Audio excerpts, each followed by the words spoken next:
Hi, everyone. And today I'm going to talk about the end of semester student symposia that we're working on to try to scale and assess high impact practices. And this is part of the Innovation Award of the Provost Award Lecture Series. And there are a lot of people that help with this work. And I'll review that a little bit more in a second. And so right now, we're really working a lot on scaling and assessing our end of semester student symposia. And the idea is that we can scale and make more high impact practices across the university. The scaling is really being worked on a lot by Annabella Espana-Najera. She's been helping a lot with the building, the social media, getting more people involved outside of my college. Into the end of semester symposia. And a lot of the assessment work, of course, is done by OIE's Maria Tungsten Fernandez.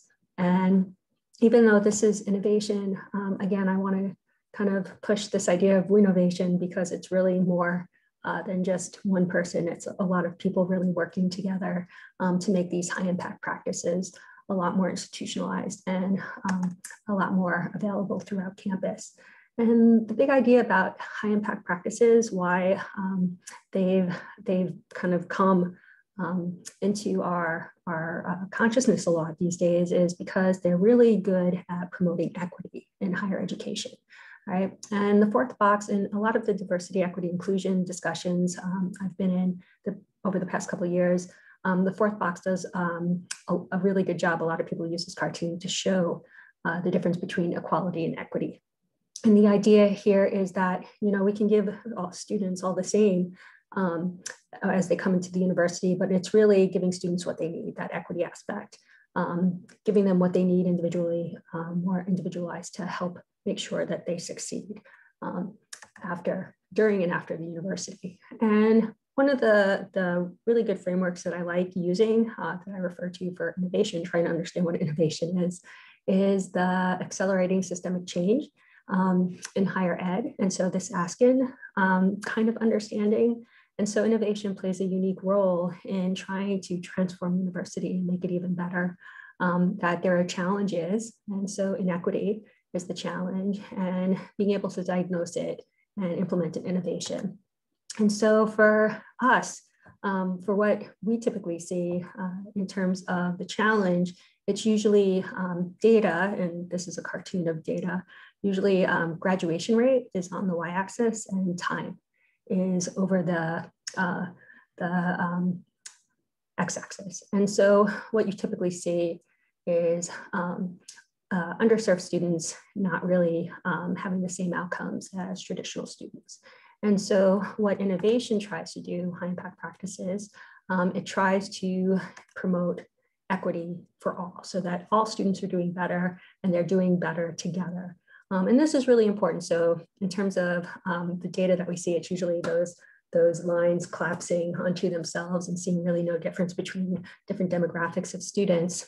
And this is really important in terms, not just locally on our campus, but also globally, because we are really as an institution endeavoring more into the Sustainable Development Goal, working more with the UN, World Bank, UNICEF, and really trying to get this global equity, workforce equity, student equity for all. And so we're just trying to get equity. And high impact practices are really good at that. And they came about back in 2008, really from George Koo, who, with the Association of American Colleges and Universities, published this brief overview. And what he did was really cull literature, and he just pulled as many best practices as he could. And he kind of distilled them out in this article. And he just talks about what are the types of high impact practices? What can you do in higher education that really just helps students? And so what can you put in terms of innovation? And in here, he just talks about several example high impact practices. These are by no means all of the high impact practices that there are, they're just example. So we do BOND, it's an example of a first year experience, learning communities, undergraduate research, service learning, supplemental instruction. More recently, Kuhn's been talking about tutoring as a high impact practice, internships, capstone courses, and project problem-based learning are all high impact practices as he describes them here. And a couple of years later, in 2013, Q and O'Donnell went and they published this data from Northridge, and this is data from the National Survey of Student Engagement, NSSE. And NSSE is exit data from students as they're graduating, and they're asking students as they're graduating, have you taken part in undergraduate research? Have you taken part in a first-year experience? And what they do is aggregate all of that data, and they're able to plot and graph by demographic. So on the x-axis, the purple bars are Latino population, the gold bars are the non-Latino population, and the graduation rates. And what they're doing here is they're reporting out the number of high impact practices that the students are saying that they've endeavored in when they're leaving the university. They don't ask them high impact practices specifically, they're just asking them, did you do an undergraduate research? Did you do problem-based learning and stuff like that? And then they add them up. And so what you can see is that, for example, for Latino students who are reporting no high impact practices in their undergraduate career, about 40% of them graduate. Whereas non-Latino students, 55%, who don't have a report of high impact practice graduating. So there's like a 15% difference, right? And so this is that equity gap. And so what you can see is what high impact practices do, and this is what Ku was showing, that 0, 1, 2, 3, when you get to 2 or 3 high impact practices, the differences in outcomes between underrepresented and traditional students minimizes. And so by 2 high impact practices, 65%, 68%, there's not that much different.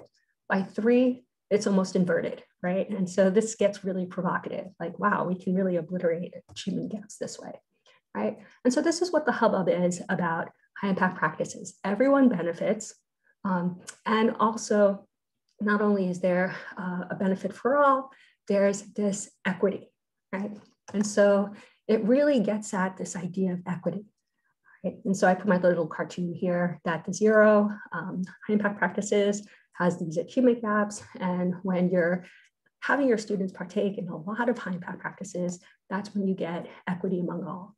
And what's really important here again is this idea that it's not 1 high impact practice, it's 2, 3. So you don't want a student to just do a first-year experience. We want students to do a first-year experience. Then we want them to do undergraduate research. Then we want them to do internships. So several high impact practices are really essential at achieving equity. Right? That's a really important thing there. And I don't want you to go away thinking that high impact practices are the silver bullet, that they're perfect. I do want you to know that there is some contention in the literature. After Ku published a lot about high impact practices, there was this study by some Harvard and NYU researchers who were saying, and they were showing data that was very equivocal, showing that number of high impact practices and graduation rates. And again, there was not a very strong relationship. And what was really important in understanding this, again, there's contention in literature, not everyone buys into high impact practices. I just want you to understand that Ku's data, the NSSE data are the students' views. These are students saying that this is what I've done. Usually the data that's much more equivocal is from a faculty's perspective. The faculty are saying that they're doing it. And just because the faculty is saying that they're doing a high impact practice doesn't necessarily mean that that's the student experience, all right? So I just want you aware of that. And that is a gap, that is a problem in the literature. Right. But overall, if you look at the student experience, high impact practices do seem to work. And Ku's been working a lot more recently on distilling out what makes a high impact practice a high impact practice. And so people are saying they're doing high impact practices, but what really makes a high impact practice? And so now he's come out with a lot more of these operationalized definitions. And so we have very high performance expectations of our students. We don't lower the bar, we have high bar. We have them working over an extended period of time on a project. So they're investing a lot of time. They're interacting with faculty and their peers about what they're learning. They're also being put in unfamiliar, uncomfortable situations and contending with that. Right? They're also given a lot of feedback, so they have the opportunity to develop expertise. And then they have opportunities to reflect and integrate learning. And again, integrate in hopefully real world applications. So this is problem-based learning. This is what we're trying to do a lot of. And if anything, not that a high impact practice has to have all of these things, because not every high impact practice has a public demonstration of competence, but a public demonstration of competence, if you're doing that, that helps to ensure that you're doing a high impact practice. And that's what the end of semester symposium is. You're doing high impact practices, we're doing high impact practices. And not only is that beneficial to the student, right?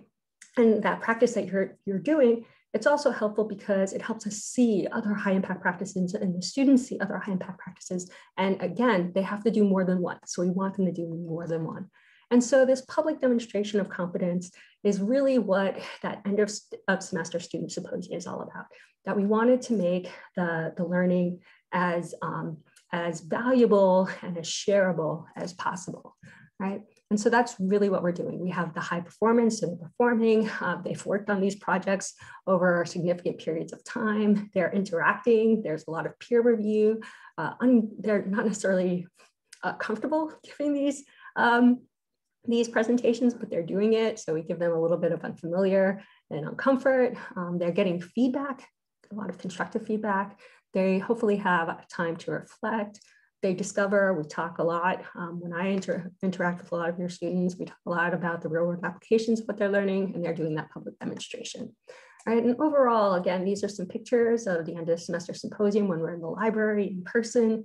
It's just really a crucible for us to all get together and share out and make our learning, our teaching much more effective. We try to make high impact practices apparent, we know what they are, they're accessible, students can see them and can have access to them, and open. One day, make it open to the community much more than it is today. All right, we've shown that we can do it online and in person. The students present and they also do peer reviews. So we ask that they do both. And the reviews are done a lot electronically. And we try to tailor the rubrics as much as we can to faculty. So if you have specific learning outcomes that you want to measure, we're open to that. And at the end, after the students do the reviews, after we do the reviews, all of that information is made available to the faculty. And so end of semester student symposia, with that data being made available, what we're trying to give you guys is also a way to grade. So the students get peer feedback, they can improve on what they've done, they get really helpful information, but also if you wanted to, you could use that in grading. And what we've used more recently is this NC State 3-minute thesis rubric, and it measures two main things: this comprehension and content of the individual or the group, and then how they engage that, how they communicate that out to the audience. So it's like a self and then an audience kind of component. And you just rate, there's like 5 things under each of those two. And you just rate for whatever prompt it is. Does this aspect need improvement? Does it meet expectation? Is it above expectation? Or, oh my God, that was just freaking awesome, right? And I want you guys to know that this rubric is for graduate students. So for graduate projects there. And that makes us feel really good when we see the results, some of the data. So this is just an example. I've kind of whited out the projects and the faculty members. So it's a faculty member, there are some projects here, and these are some of the results that they have for the different projects. So the comprehension content out of the 1 to 4 scale, you can see most of them are rating about 3. The engagement communication, so they're rating higher than 3, and then overall. And what you'll see by and large when you look through all of the data, that our students are above expectation. And this is a graduate rubric, so feel very good about that. So this is really helpful. Our students get this back, the faculty get this back. You can use this for grading. We also send the students back individually their scores, and we also send back the peer review of what worked well and what needs improvement. So there's a lot of rich information here that you can have. You can ask your students to reflect on that if you want with a final kind of paper. Top 10% get distinguished awards. So we love a lot of, it's getting tougher and tougher each time, what the students are doing. Just to also give you, we're assessing students, but we ask you to assess us in turn. So we always want to do better. This is just an example of some of the data assessment we got back from the faculty and students spring 2020. So this is when COVID hit. I don't have the information yet available for the fall. We do have it, it's just not distilled yet. But for the spring, we had 44 student videos. Just for context, we had 140 in the fall. So COVID really took a number on us, but we were still successful in implementing. There were 322 total video evaluations, 11 faculty stayed the course, and we had 132 unique reviewers. So probably around 130 students. All right. And overall, from all of those people who gave us feedback, 90% were really satisfied with the event overall. And you can see they have really nice things to say about it. It was great, it was organized. If they missed something, they could rewind. So overall, a lot of people were pretty happy with it. And then the rubric itself, how easy was it to assess the presentation? So you can see that a lot of people found it pretty easy, and the rubric language itself. So it was easy to use and it was easy to understand, which was kind of nice. And then we asked everyone, well, what do you guys want in the future? We did it online, we've done it in person in the past. What do you guys want? It was really interesting. A lot of people do want online and face-to-face. So it looks like we'll be doing a hybrid. So right now, this semester, we are definitely online, but if we do go back in person, we'll probably have in the fall a hybrid type of event, right? And so we asked all of the faculty, so there were 11 faculty, 8 faculty responded. All of them said yes, they would recommend this, so we didn't scare too many people off. So again, the end of semester symposium is just really meant to scale and assess how we're doing, and it tries to make HIPs more effective. They're really important in equity, right? Apparent, accessible, and open to the entire community. And so again, this is the idea that we're going for, this equity. We want to implement HIPs so that we achieve much more better extraordinary learning experiences for our student. All right.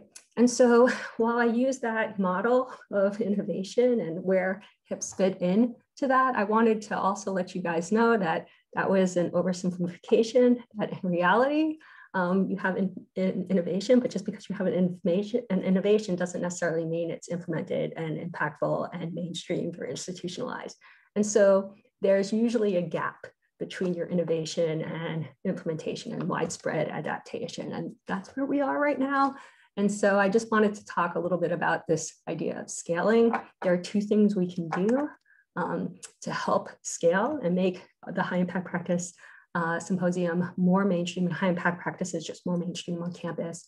Right now, what you can do is pick up your phone and put your camera on and put your camera up to the QR code. And if you like line it up really steadily, it should get a web page to open, so a web link, and that will open up a registration page for faculty if you want to add your courses. We accept any and all courses, any and all time. We work as much as we can with faculty and do what you feel is best for you and your students. But we would love more people to come aboard and definitely help us mainstream. And in the future, so this is now, everyone get out your phones and register. And then also in the future, what we'd like to do, there are a lot of end of the semester events.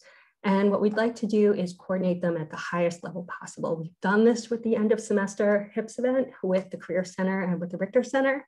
And so we'd like to do this bigger. And so colleges have their own events sometimes, departments have their own events sometimes.